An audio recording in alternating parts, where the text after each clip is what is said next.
Greetings to my lecturer. My name is Devamala, daughter of Nararaja. My matrix number 4263201001. I am from Bachelor of Occupational Therapy, Cohort 7, School of Health Sciences, and here I am going to present my individual assignment for Anatomy and Physiology 1, BOCT 1023. My title for this presentation is Spinothalamic Tract in Spinal Cord. Introduction. Our skin is able to detect all varieties of tactile stimuli, including pressure, touch, temperature, and pain. For the brain to perceive these sensations, the information must be encoded into the electrical signals by neurons, and these signals must be sent into the somatosensory cortex of the brain. There is ascending and descending pathway in spinal cord. The spinothalamic path is a sensory pathway to the thalamus in brain. The spinothalamic tract ascends in the ventrolateral aspect of the spinal white matter over the length of the spinal cord. Spinothalamic tracts include an anterior tract and a lateral tract. These tracts are essential for carrying sensation of pain, temperature, light touch, and pressure from the peripheral body parts such as limbs and the trunk. Any disease or pathology that results in damage to the spinothalamic tract will result in the loss of perception of the above mentioned sensations. In this presentation, I will discuss the location, structure, functions, and different diseases that involve these tracts. This image shows the spinothalamic tract in the brain. It starts at the spinal cord, and the final destination is thalamus with the help of three different neurons, which are first order neuron or afferent neuron, second order neuron, and third order neuron. In this presentation, I will explain on how does the spinothalamic tract pathway functions. What is spinothalamic tract? Spinothalamic tract is a large ascending bundle of fibers in the ventral half of the lateral funiculus of the spinal cord that arising in the posterior horn at all levels of the cord, and it continues into the brainstem. Spinothalamic tract is also known as the ventrolateral system and anterolateral system. It is a sensory pathway from the skin to the thalamus in brain.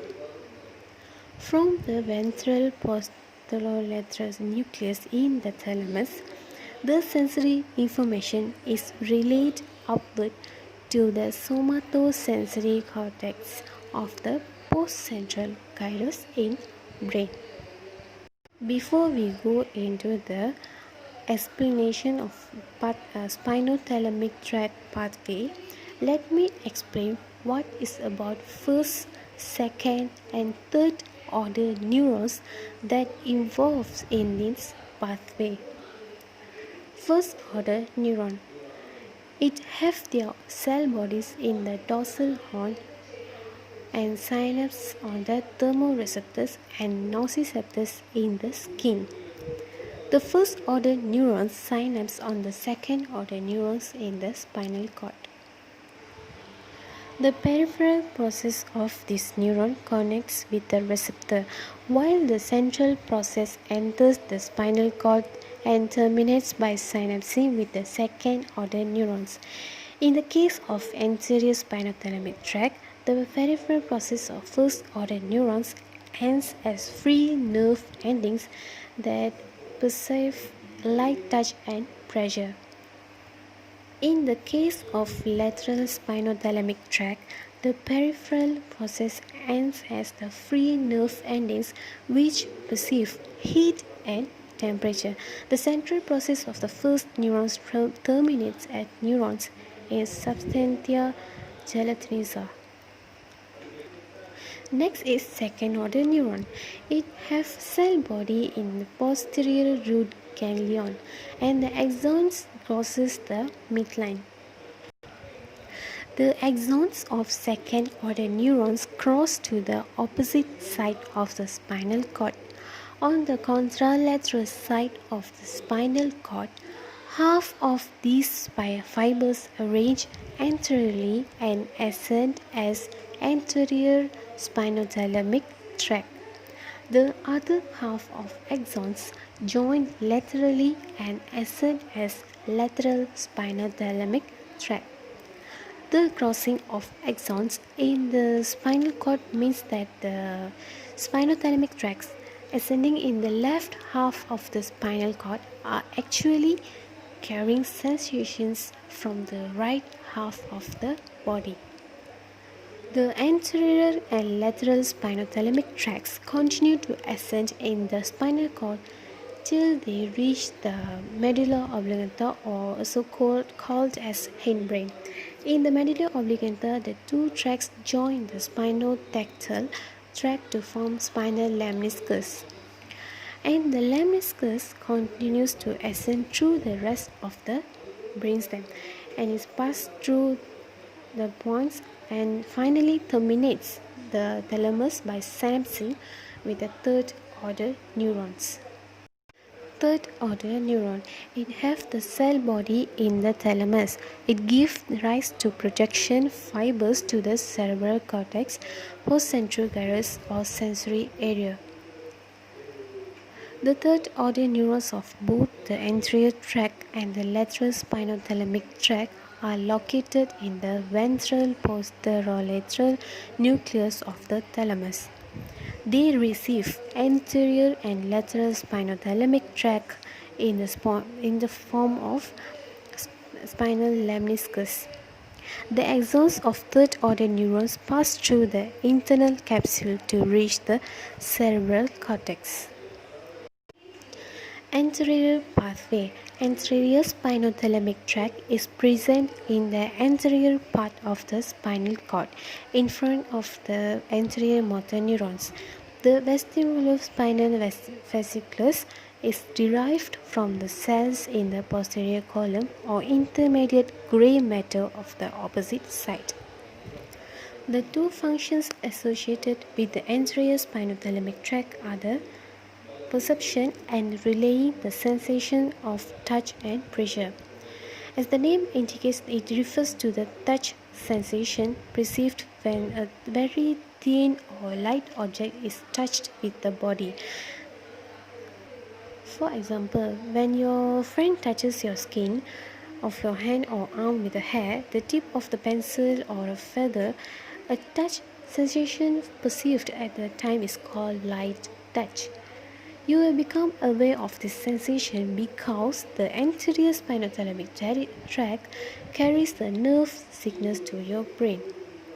As for the pressure, it is the sensation perceived when some force is applied against your body. For example, when your friend presses the back of his pen against your body, the sensation you feel at the time is the pressure sensation. You perceive this sensation because your anterior spinothalamic tract carries a signal to the sensory cortex. Let's see how does the anterior spinothalamic tract functions. The first order of the neurons of the anterior spinothalamic tract are found in the dorsal root ganglia or spinous nerve. The axons and dendrites of these neurons penetrate the spinal cord near the posterior horn of the dorsal funiculus. The dorsal funiculus is the white matter on each side of the spinal cord, it between the dorsal root and the posterior median sulcus. After entering the spinal cord, the axons and dendrites that ascend epsilatory for 7 segments of the cord. The second order neurons are found between lamina 4 and 5, 4 and 6 in the posterior horn, which is where the axon of first order neurons terminate. The posterior horn is an area of gray matter in the dorsal part of the spine, important in receiving a variety of different types of sensory information such as vibrations. The axons of second order neurons then pass through the narrow white commissure. Narrow white commissure is a structure where a thin section of white matter then crosses the midline of the spinal cord. The narrow white commissure we found between you can find the narrow white commissure between the posterior gray commissure and the central canal. After crossing the narrow white commissure, the axons of the second order neurons ascend contralaterally to the anterior funiculus, and it forms the anterior spinothalamic tract. The anterior funiculus is a bundle of nerve roots found between anterior medial fissure of spine. The tract then passes to the brainstem to reach third order neurons. These neurons are found in the ventral posterolateral nucleus of the thalamus. Projections of the neuron then enter the posterior limb of the internal capsule and corona radiata to reach the postcentral gyrus of the brain's cerebral cortex. This is how the anterior spinothalamic tract functions. Next one is lateral pathway, which is a part of anterolateral system. It's a bundle of afferent nerve fibers ascending through the white matter of the spinal cord. It carries the sensory information to the brain. This is used when the pain and thermal impulses transmitted to spinal cord in delta A and C fibers. The lateral spinothalamic tract carries the sensation of pain and temperature from the peripheral body parts to the sensory area of the brain. The pain you feel when your skin is pricked by the needle of an injection is due to lateral spinothalamic tract. Not only this, the pain during fatigue, body aches and other such conditions are also carried by the lateral spinothalamic tract. This tract is essential for the perception of pain. The sensation of high temperature while sitting near a fire or while touching a hot object is carried to the upper centers of the brain by this lateral spinothalamic tract. In the absence of this tract, the brain will never become aware of the high temperature. Lateral spinothalamic tract. The fiber enter the spinal cord from the posterior root ganglion and reach the posterior gray column where they divide into ascending and descending branches. These branches cross 2-3 segments and form the dorsolateral tract of Lesser. The dorsolateral tract of Lesser is a small bundle of both myelinated and unmyelinated fibers. The function: the first order neurons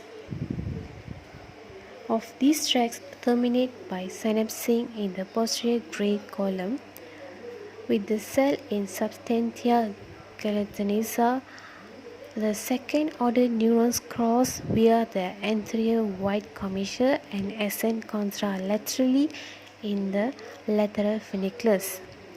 The somatotopic organization of fibers are maintained throughout the extent. The fibers from the sacral region are more laterally placed, while those from the upper limb and cervical region are present medially. Similarly, the pain fiber lie anterior to the temperature carrying fibers. Ascending through the medulla oblongata, it is accompanied accompanied by the spinothalamic and the anterior spinothalamic tracts. Together they form the spinal lemniscus. The spinal lemniscus crosses the brainstem and tegmentum of the midbrain lateral to medial lemniscus. Many of these lateral spinothalamic tract fibers terminate by synapsing onto the third order neurons in the ventral posterolateral nucleus of the thalamus, which then pass through the posterior limb of the internal capsule and corona radiata to reach the postcentral gyrus of the cerebral cortex. Under this heading, we will discuss how different diseases can involve the spinothalamic tracts and what are their clinical manifestations. Different diseases and lesions that involve the spinothalamic tract include tabes dorsalis, Brown-Sequard syndrome, and complete cord transection. First one is tabes dorsalis. It is a condition caused by syphilis. The syphilis infection causes the selective destruction of nerve fibers at the point where they enter the posterior root of the spinal cord. The destruction occurs mostly in the lower thoracic and lumbosacral segments of the spinal cord. This lesion also involves the first order neurons of the spinothalamic.